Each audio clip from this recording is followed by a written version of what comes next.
one thing I didn't talk about are the people. Here's another stroke of luck. Look up this person's YouTube channel, Deborah Dickinson. And Deborah, I met almost 30 years ago when we were both working in Dallas. And we kind of lost touch. And then I discovered happily when decided I wanted into this lifestyle that she had a popular YouTube channel, and she had actually goes way back with Bob Wells with Cheap RV Living, if you're familiar with him. They used to camp together back in the day before anybody had a YouTube channel. And she knows a lot about this lifestyle. And I'm not going to take the shortcut into my place because I'm still talking, so you can kind of see how much this place is filling up like crazy.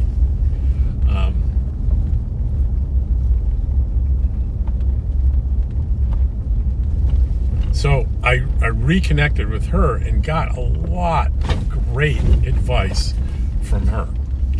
And she was able to introduce me to people. And I made deliberate choices to get to know people so I wouldn't feel like I'm alone out here. Because that could happen really easily if you're not willing to put in effort to getting connected with people.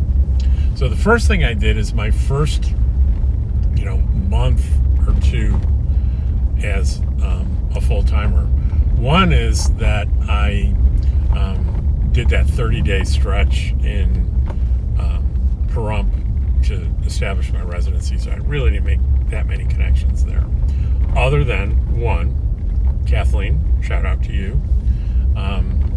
I signed up for, now here's another YouTube channel, Next Exit. It's Bob and Pearl, a retired couple in a Class A. They have a real solid YouTube channel, and they were having rallies in Quartzsite once a year in January, and you needed to kind of sign up for it, apply for it. You needed to be either retired or about to retire, and have a rig that you're living in full time, and have kind of a story so they can kind of check you out and see, if you're going to fit in.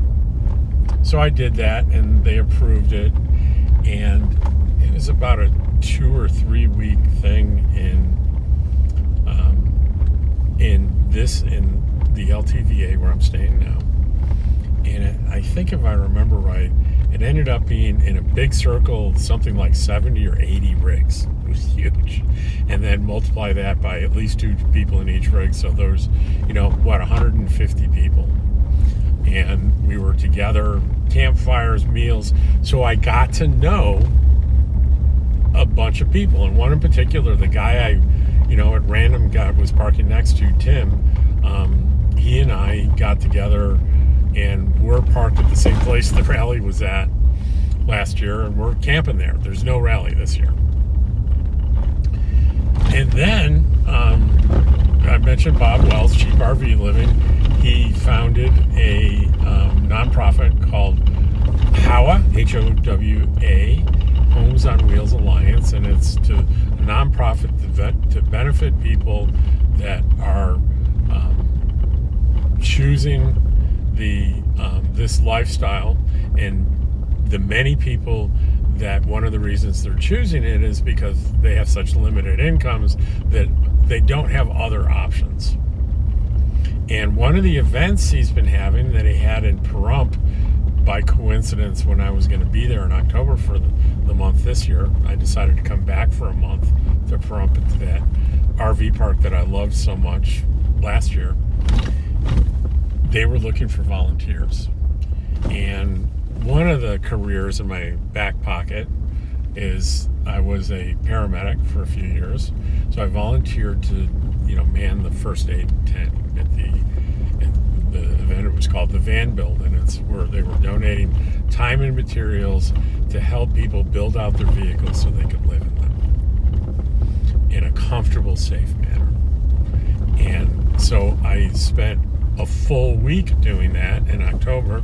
A week and I filled in for somebody else. So it was more like a week and a half. So that got, I met a lot of people there. Then I mentioned Deborah Dickinson.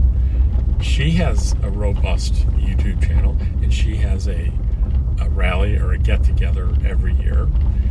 And it's been in City of Rock State Park in New Mexico, and she had it this year in November. So I went from the HOWA event to her event, spent a week with a bunch of people I've never met before. And then, lo and behold, I get to Quartzsite, and as I wander around, I'm running into people that know me. Because I made the effort to involve myself in things where I was in a position where I was meeting people in this lifestyle. So I run into people in town. I run into people routinely out here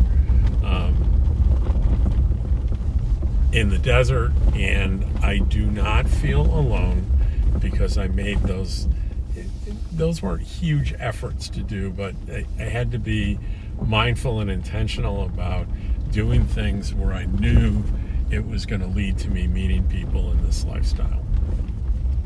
So before I got into it, I wasn't really expecting that I would need to do that at all. And I was a little surprised that I needed to do it, but luckily I figured it out pretty quickly, and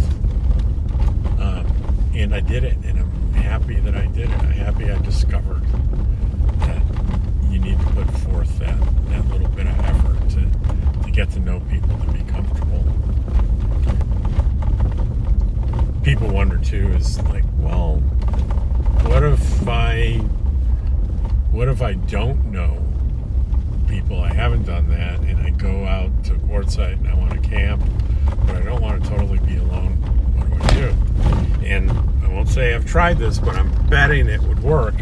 Is you can see me driving through here and you see these people camping together everywhere. Well, you could slowly drive through, and then if you see people outside, you could kind of pull up and roll down your window and say, hey, I'm new here. I'm looking for recommendations of where I could camp. Okay?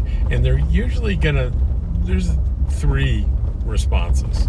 The least likely one is they're going to say, I don't know, and they'll be rude and not help you. That's going to be unusual.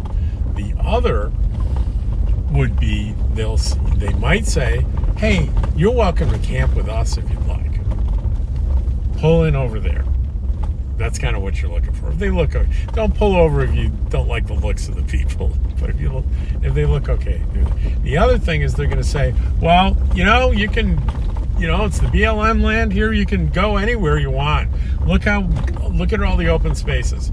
That's a nice way of saying, I'm not inviting you to camp with us, but go find a place to camp. So the other way is that if you get on Facebook and you search for Quartzsite groups, there are groups of people that camp together out here, and all you need to do is join their Facebook group and get on there, either read about where they are or ask in the group, and they'll tell you how to get there.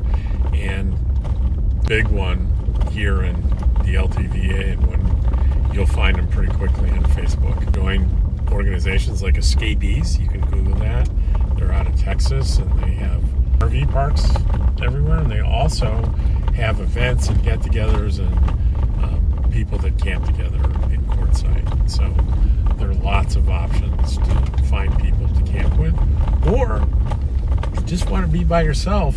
You look at your screen right here and you see rigs, but there's also lots of spaces with there are no rigs. There's nothing.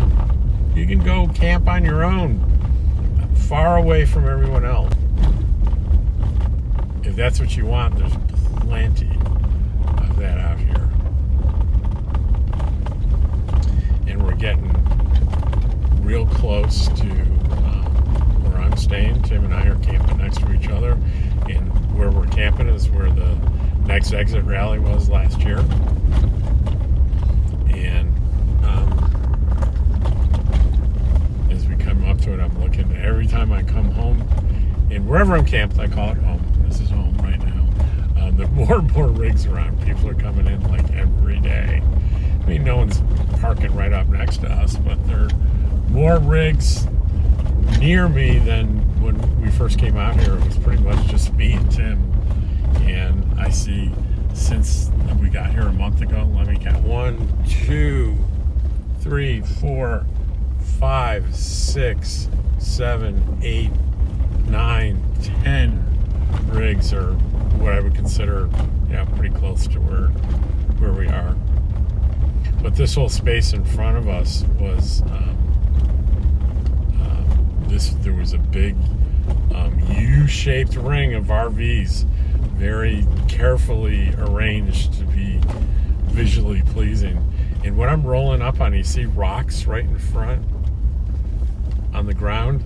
That was where the big campfires were every night. It's a big, long thing of rocks, and they'd build 6 or 7 fires, and we would put chairs all around that thing.